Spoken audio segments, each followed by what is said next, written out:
Bonjour à tous, dans cette vidéo, nous allons explorer l'interface de Clo, de la configuration de votre espace de travail aux différents formats des fichiers pris en charge. Mais avant de commencer, je vais vous montrer comment créer votre compte Clo et vous connecter au logiciel pour la première fois. Pour commencer, vous devriez avoir reçu un email d'invitation dans votre boîte mail. Ensuite, cliquez sur le bouton Sign up with Closet, s'enregistrer avec Closet, pour finaliser votre inscription sur la plateforme. Une fois votre compte créé, téléchargez l'installateur via les liens dans ce même email. Au lancement de Clo, une fenêtre d'authentification s'ouvrira. Cliquez sur Sign in with Closet, se connecter avec Closet et saisissez votre identifiant et mot de passe. Veuillez noter qu'une simulation fluide repose sur les performances de votre ordinateur. Nous vous conseillons de vérifier les configurations en consultant les prérequis techniques sur le site officiel. Vous avez ici les informations détaillées pour Mac et Windows. Retournons sur Clo. En haut de l'écran se trouve la barre de menu principale qui regroupe l'intégralité des fonctions du logiciel. Bien que nous allons utiliser principalement les barres d'outils qui se trouvent sur les côtés pour plus de rapidité, ce menu reste essentiel pour la sauvegarde, l'import-export de fichiers et les paramètres d'utilisateur. Notez aussi le menu Help, Aide, qui vous donne accès au chatbot IA, à la fois aux questions et au manuel qui explique en détail chaque outil. L'interface de Clo se divise en deux espaces de travail complémentaires. À gauche, nous avons d'abord la fenêtre 3D. C'est ici que s'effectue la simulation et l'animation. Vous y trouverez la barre d'outils 3D sur le côté gauche. Ce sont les outils qui seront utilisés dans l'espace 3D. Ensuite, nous avons le menu d'affichage 3D en haut à gauche qui permet de filtrer l'affichage des éléments. Et à droite, nous avons la fenêtre 2D. On peut y créer, modifier et assembler des patrons.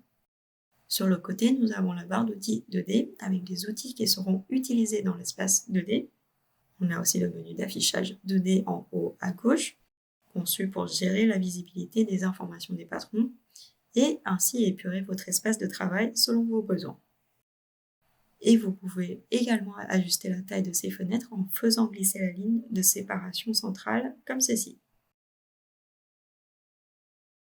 Nous allons maintenant expliquer les différentes options de mise en page dans Clo.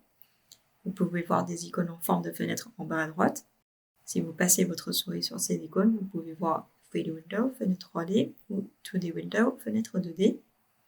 En cliquant sur l'icône 3D Window, fenêtre 3D, le logiciel affichera uniquement la fenêtre 3D.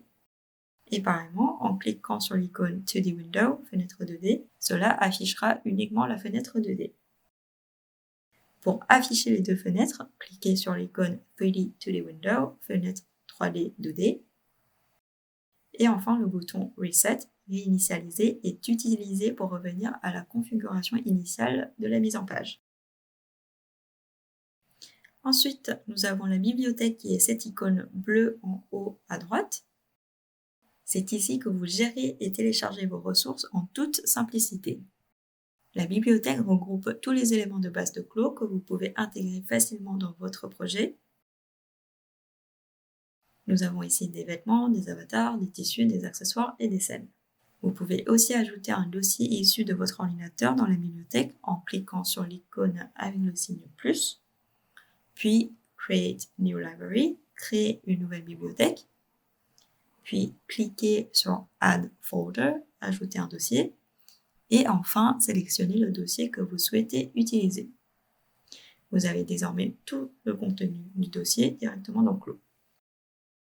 La fenêtre de la bibliothèque peut être déplacée en la faisant glisser comme ceci. Vous pouvez aussi utiliser le raccourci clavier Y pour fermer ou ouvrir la bibliothèque plus rapidement. Nous allons maintenant examiner la composition de la bibliothèque. Dans l'onglet Clo, les ressources sont classées en 5 groupes: Garment pour vêtements, Avatar, Fabric pour tissu, Trim pour mercerie et Scène. Vous pouvez utiliser les ressources par défaut de Clo ou les ressources issues de Connect pour chaque catégorie. Cliquons d'abord sur la catégorie Garment, vêtements. Pour Pour charger un fichier, vous pouvez double-cliquer ou glisser et déposer dans Clos. Vous pouvez également vérifier les fichiers par nom, taille ou par ordre croissant ou décroissant. La vue en liste ou en icône est également disponible. Vous pouvez prévisualiser le fichier avec une vignette plus grande en cliquant sur l'icône Preview aperçu. L'onglet Avatar propose également une variété d'avatars. Vous pouvez charger l'avatar souhaité en le glissant-déposant ou en double-cliquant dessus. Maintenant, cliquez sur l'onglet Fabric pour tissu. Vous pouvez voir qu'il y a une case à cocher sur le tissu.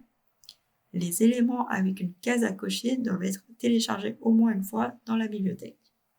Pour télécharger, sélectionnez la case à cocher et cliquez sur le bouton Download, télécharger. Pour tout sélectionner, cliquez l'icône avec une coche et cliquez sur le bouton Download pour les télécharger. Si vous voulez avoir plus de ressources, vous pouvez cliquer sur l'onglet Connect pour télécharger et utiliser immédiatement les différents articles. Vous pouvez vous connecter avec votre identifiant Closet en cliquant sur l'icône Sign In, se connecter à droite. Les articles achetés peuvent être consultés dans la section Purchase, achat de la bibliothèque. Et enfin, vous pouvez lier votre compte utilisateur Closet pour accéder et utiliser facilement le contenu disponible sur la plateforme. Cliquez sur l'onglet Closet. Cliquez sur l'icône Sign In, se connecter pour lier le compte. Vous pouvez voir que c'est la même mise en page que sur la plateforme web, ce qui vous permet d'accéder facilement au contenu depuis la fenêtre de la bibliothèque et de charger les éléments dans Clos juste en double-cliquant dessus. Vous pouvez modifier ou vous déconnecter du compte Closet en cliquant sur le bouton Profile, profil. Si Closet est connecté avec un compte différent, veuillez cliquer sur le bouton Switch Closet Account, changer de compte Closet pour vous reconnecter. Cliquez sur l'onglet History, historique, pour ouvrir la fenêtre. L'historique est un espace où toutes les opérations effectuées dans Clos sont enregistrées, vous permettant de revenir au point souhaité. Vous pouvez vérifier l'historique du chargement de l'avatar et du vêtement, et vous pouvez revenir à l'état précédent l'importation en cliquant sur l'opération précédente. L'outil Add 3D State, ajouter un état 3D, permet d'enregistrer l'état 3D du processus de conception afin de le comparer ou de le vérifier. Pour revenir à l'état enregistré pendant le travail, vous pouvez double-cliquer. Veuillez noter que l'historique existant disparaît lorsque vous ouvrez un fichier.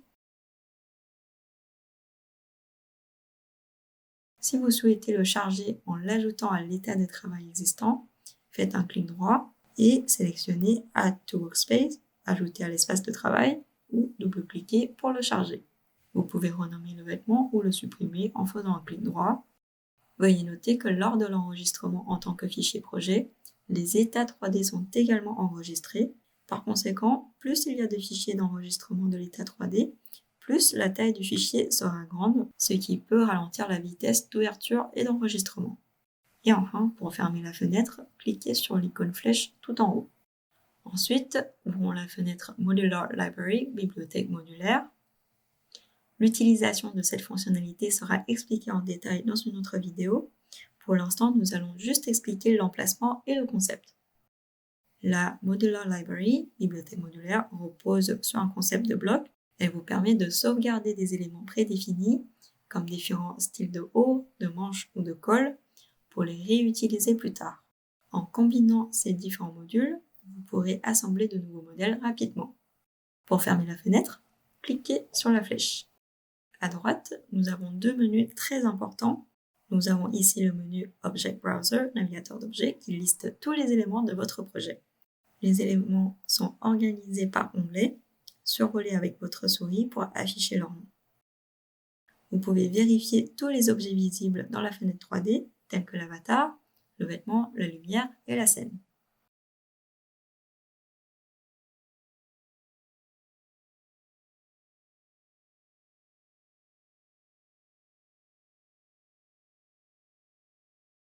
Par exemple ici, l'onglet Top Stitch, surpiqûre, permet de vérifier la liste des surpiqûres actuellement utilisées. De même pour les autres onglets. Juste en dessous, nous avons le menu Property Editor, éditeur de propriété. C'est ici que vous réglez les paramètres de ces éléments.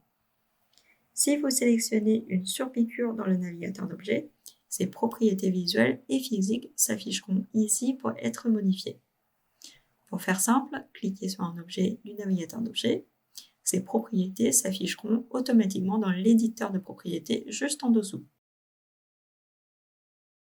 Ensuite, nous allons brièvement voir les paramètres d'utilisateur. Pour changer la langue, allez dans Settings, Paramètres, puis Language, langue, et choisissez la langue que vous voulez. Une fois votre choix effectué, n'oubliez pas de redémarrer Clo pour que le changement soit pris en compte. Puis, nous allons voir comment customiser l'interface de Clo.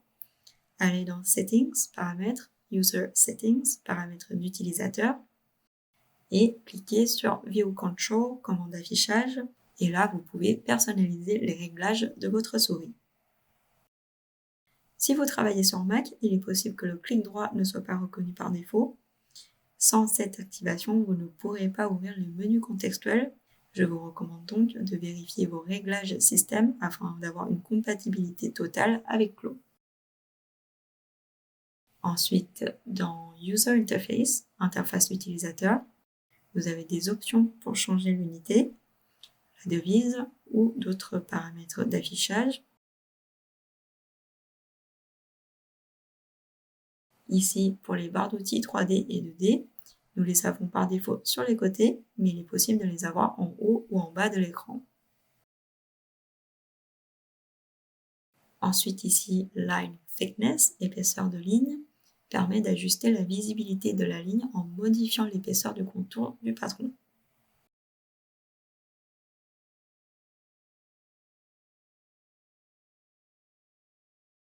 Dans Default File, fichier par défaut, la fonction Autosave, sauvegarde automatique, enregistre automatiquement les données de travail, protégeant ainsi les données en cas d'arrêt soudain du programme. Vous pouvez aussi ajuster le temps de sauvegarde automatique et modifier le chemin d'accès. Nous allons maintenant voir comment naviguer dans Clo. Commençons d'abord par la fenêtre 2D. Pour se déplacer panoramiquement, maintenez la molette de la souris enfoncée pour déplacer l'écran de haut en bas ou de droite à gauche. Pour faire un zoom, faites défiler la molette pour zoomer ou dézoomer. Pour voir tous les patrons dans la fenêtre 2D, faites un clic droit dans l'espace vide et cliquez sur l'option Zoom Extend All, dézoomer pour tout voir. Le déplacement de l'écran dans la fenêtre 3D est le même que dans la fenêtre 2D. Vous pouvez maintenir la molette et faire glisser votre souris. Pareillement pour le zoom, il suffit de faire défiler la molette de la souris. Cependant, dans la fenêtre 3D, vous pouvez faire pivoter et tourner autour de l'espace 3D en maintenant le clic droit enfoncé et en déplaçant la souris. Vous pouvez aussi voir tous les éléments dans la fenêtre 3D. Faites un clic droit dans l'espace vide et cliquez sur l'option Zoom Extend All, dézoomer pour tout voir. Vous pouvez aussi utiliser des raccourcis clavier pour visualiser rapidement le devant, le dos et les côtés. Pour cela, utilisez les touches 2, 4, 5, 6 et 8 du clavier. Cela va vous permettre de basculer instantanément entre les vues. Je vais maintenant vous expliquer le menu d'affichage qui permet de contrôler la manière dont les éléments sont affichés dans les fenêtres 3D et 2D. Chaque option sera abordée en profondeur dans une prochaine vidéo. Pour l'instant, nous allons juste voir le concept. Le menu se trouve en haut à gauche des fenêtres 3D et 2D. En passant votre souris sur les icônes, vous pouvez voir les différents menus cachés. Par exemple ici, nous avons le menu Garment Display, affichage du vêtement. Ici, l'option Show Baseline, afficher la ligne de base, permet d'afficher ou de masquer les lignes de référence du patron. Puis l'option Show Seam Allowance, afficher la valeur de couture, qui affiche ou masque les valeurs de couture. Ou l'option Show Symmetric Instance Lines, afficher les lignes symétriques d'instance, qui permet d'identifier si un patron est symétrique. Abordons maintenant les différents types de fichiers. Je vais vous présenter les formats natifs de Clos ainsi que ceux compatibles avec le logiciel. Grâce à la fonction d'aperçu, vous pouvez visualiser leur contenu avant même de les importer. Premièrement, nous avons le format ZPRJ. Ce format enregistre la totalité de votre espace de travail, comme les vêtements, l'avatar, les lumières et l'environnement. C'est le format de sauvegarde le plus complet. Gardez toutefois à l'esprit que le poids du fichier sera plus élevé puisqu'il contient tous les éléments de la scène 3D.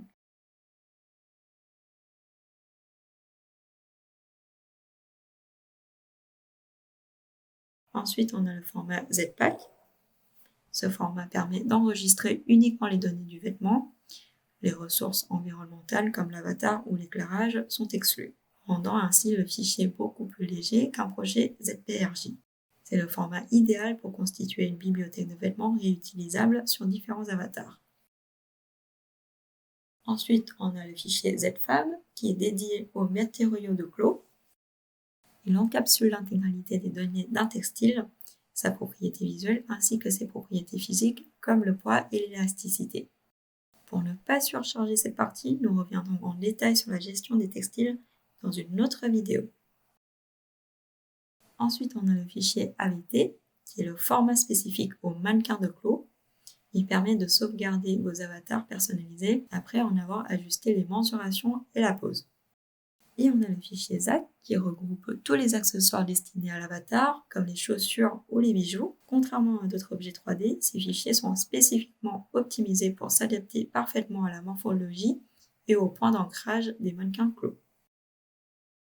Il existe également des formats dédiés à la sauvegarde de vos configurations d'éclairage ou de caméra, ainsi que des fichiers spécifiques pour vos réglages de surpiqûre. Mais comme ces éléments sont plus avancés, nous les explorerons en détail lors d'une prochaine vidéo. Passons maintenant au format 2D. Bien qu'ils ne soient pas exclusifs de Clos, ces fichiers sont entièrement compatibles et peuvent être importés pour intégrer vos patrons ou éléments graphiques dans le logiciel. On a d'abord le DXF, qui est le format standard utilisé pour des patrons conçus dans les logiciels de CAO. Une fois convertis, ces fichiers peuvent être intégrés nativement dans Clos pour être assemblés et simulés sans avoir à redessiner les pièces. Ensuite, on a le fichier RUL qui contient les tables de gradation appliquées à un patron. Il permet d'importer l'ensemble des déclinaisons de taille directement dans Clos. En activant l'outil de gradation, l'interface bascule automatiquement vers l'onglet Grading, gradation, dans le navigateur d'objets.